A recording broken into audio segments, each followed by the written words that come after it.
bonjour, ici License to Quilt et Lily et une nouvelle vidéo.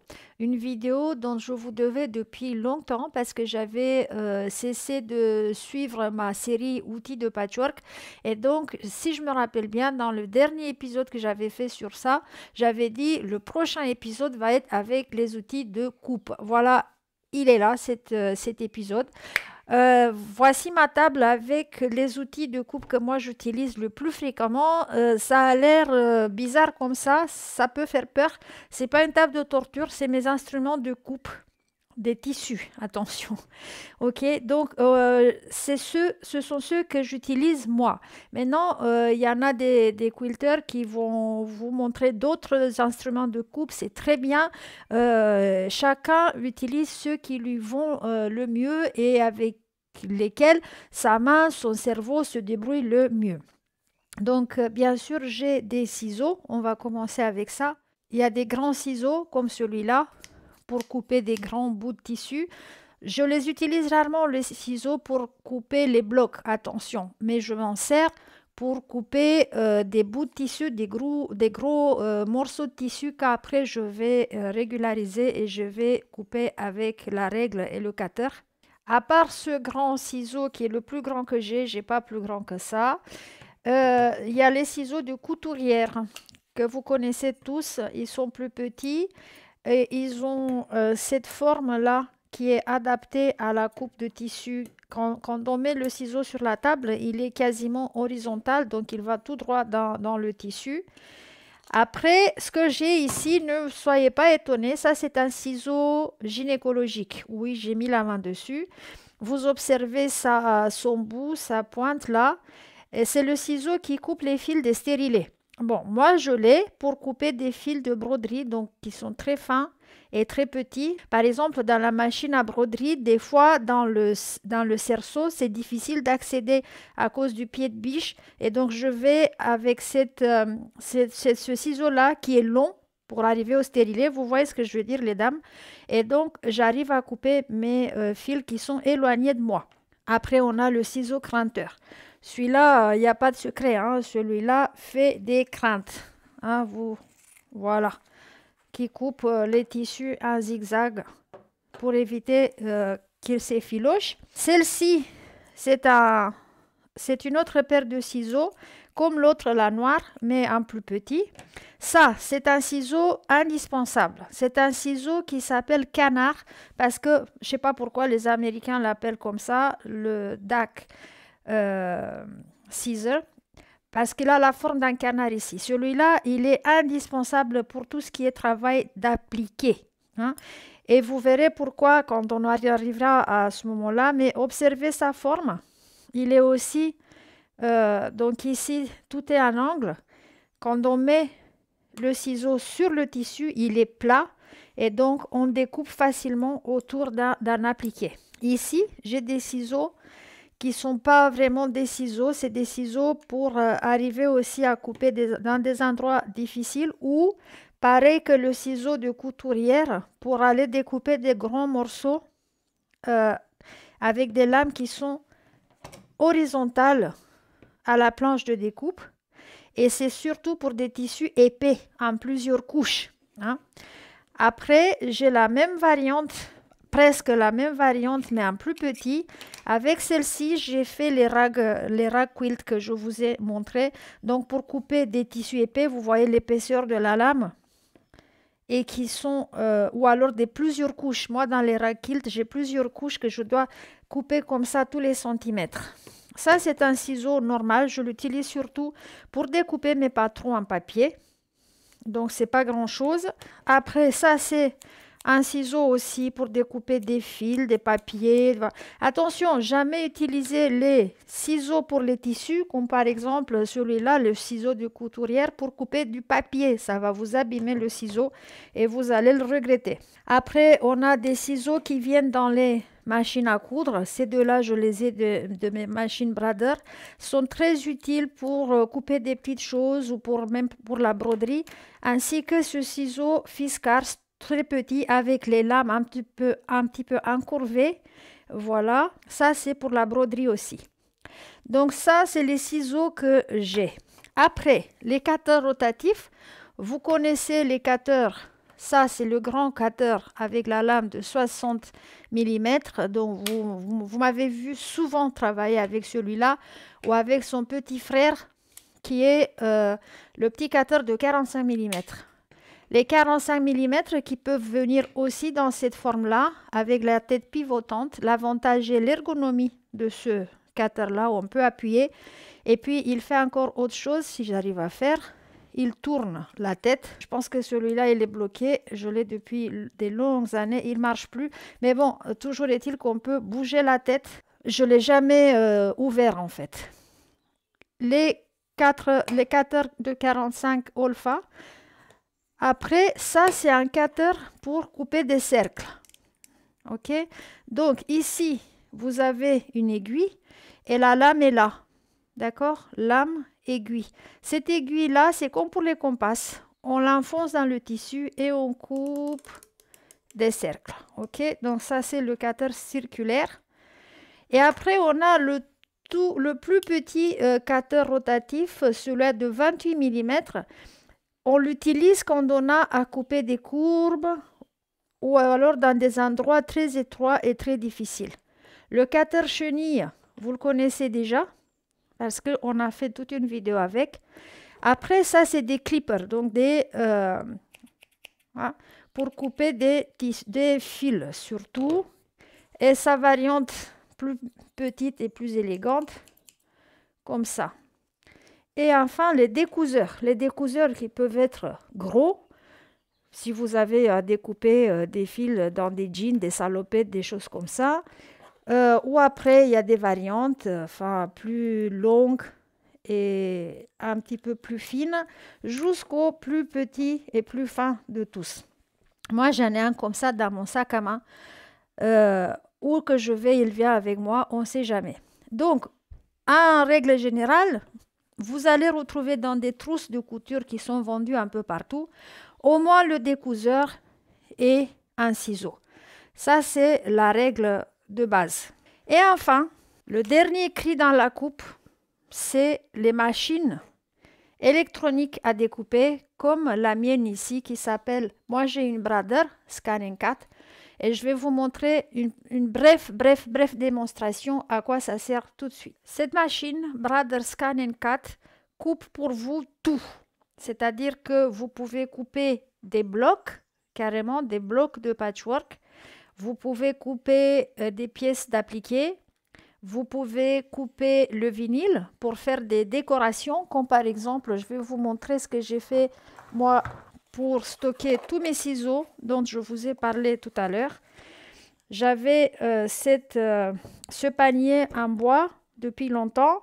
Je l'ai peint en blanc et ça, c'est du vinyle coupé, l'écriture avec la Scan & Cut. Et après, voilà, j'ai mis ça sur mon panier. Ça peut couper aussi le vinyle pour des vêtements, pour faire des t-shirts avec des décorations et plein d'autres choses. Et ça peut aussi dessiner pour vous, si vous voulez juste qu'elle vous trace des contours que vous couperez après. Ou alors, pour ceux qui font du scrapbooking, ça peut aussi dessiner avec des marqueurs permanents. Elle vient avec des marqueurs permanents ou alors avec des marqueurs effaçables à l'air ou à l'eau. Donc, franchement, elle vient douée. Ce qu'on utilise pour cette machine-là, donc déjà, on va la mettre en route. Alors, ici, dans les patrons, on aura plein de variantes. Tout ce qu'on peut couper avec, ça, c'est les formes. Voyez-vous, toutes sortes de formes. Ou alors, des lettres. Donc, l'écriture que je vous ai montrée tout à l'heure, c'était celle-ci. Ou alors, on a déjà des mots préparés. Ou alors, on a d'autres formes. Ou alors, des objets, des symboles. Si on va, là, c'est des blocs de patchwork et d'appliqué. Par exemple, vous reconnaissez certainement celui-là. Hein, c'est des étoiles. Regardez l'étoile de l'amitié qu'on avait fait ensemble la dernière fois. Voilà, tous les blocs qu'elle peut couper. Et il existe des fichiers électroniques qui viennent sur des CD ou des clés USB et qui, une fois chargées dans la machine, vous coupez tout ce que vous voulez. Avant de couper, donc ça c'est le cutter. D'ici, on règle l'épaisseur. Si on a un bout plus épais ou moins épais, voilà, on l'enclenche et on a besoin d'une planche. Cette planche-là, elle vient avec la machine et donc elle a un côté qui colle. Vous voyez, celle-ci, elle est traumatisée, elle a vu beaucoup de choses, mais tant que sa superficie est encore collante, je peux l'utiliser. On va mettre sur cette planche-là ce qu'on a à couper, que ce soit tissu, papier, vinyle, n'importe. Donc, on va mettre ici.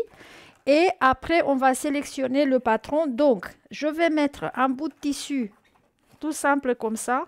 Et je l'appuie un peu avec les mains parce que comme ça, il adhère.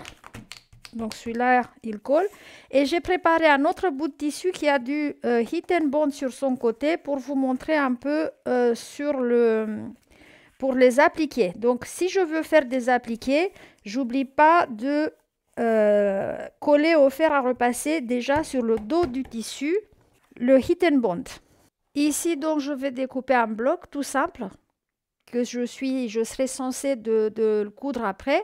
Une forme, par exemple, on va couper un triangle. Et ici, je vais couper une forme pour appliquer.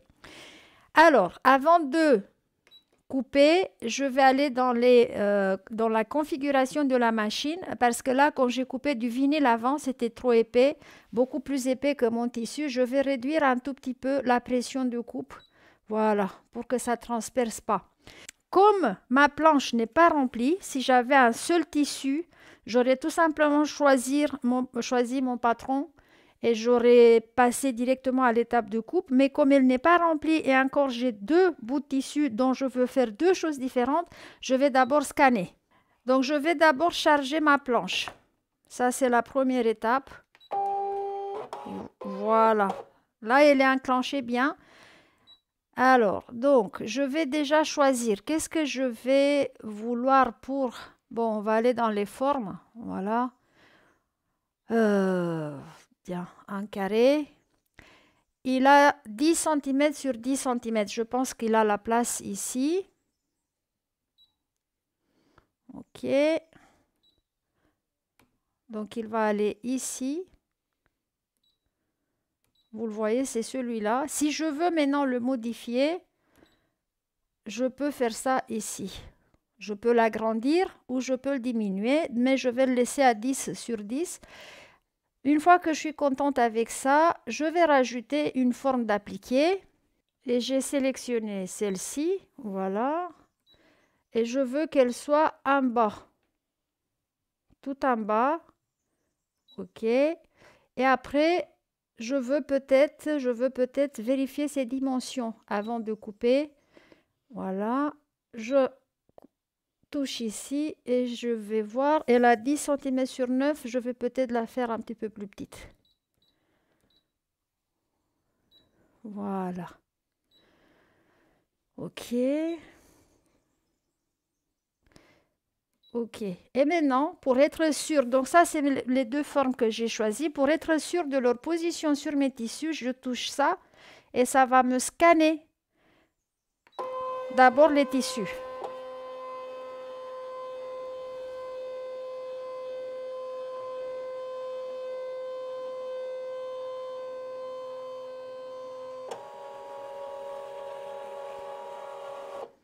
Voilà. Et donc, je constate que mon carré s'encadre ici et ma forme d'appliqué, je dois la bouger un peu hein, pour qu'elle rentre dans... Voilà. Et maintenant, je peux couper.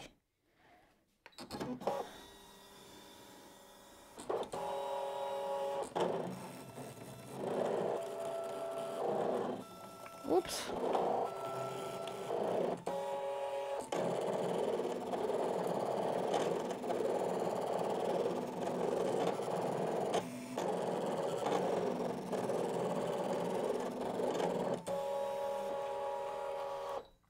Donc, elle a terminé la coupe. C'est vrai que mon tissu ici, je ne l'avais pas bien fixé. Il s'est barré un peu. Et donc, je vais d'abord libérer la planche.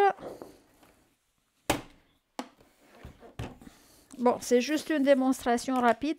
Et donc, elle vient avec cette spatule-là. Regardez ma forme pour appliquer. Que je vais récupérer avec ma spatule. Voilà, parfaitement coupée. Hein, je vais la mettre ici. Elle est déjà, donc ici, elle a du Heat and Bond. Après, ce que je fais, vous vous rappelez, dans le cours d'appliquer, je vais la repasser et je vais coudre autour. Et puis, on va voir si j'ai réussi. J'ai été un peu négligente, mais je vais voir si j'ai réussi avec mon carré à peu près. Donc, si je mets un peu de mon ciseau appliqué pour couper les petits fils que j'ai ratés. Hop, attention, ça colle. Donc, imaginons, voilà, que j'avais bien tout fait et j'aurais eu cette forme-là que j'avais choisie. Voilà, coupée comme ça. Alors, ça, c'est la magie Brother. Moi, j'appelle ça comme ça parce que c'est franchement, ces gens-là, c'est des magiciens. Et donc ça met fin à mon épisode, tout ce que je sais et tout ce que je connais et tout ce que je fais moi-même pour la coupe. Le prochain épisode va traiter l'épinglage, la fixation du tissu, parce que maintenant, il n'y a plus que les épingles qui fixent les tissus. Vous verrez dans le prochain épisode. Je suis déjà contente d'avoir fait celui-là que j'avais promis depuis, je pense, un an et plus d'un an. Et puis, pour l'instant, je vous dis au revoir, mais à bientôt parce qu'on va se revoir pour un nouveau petit cours de patchwork. À tout de suite, Lily.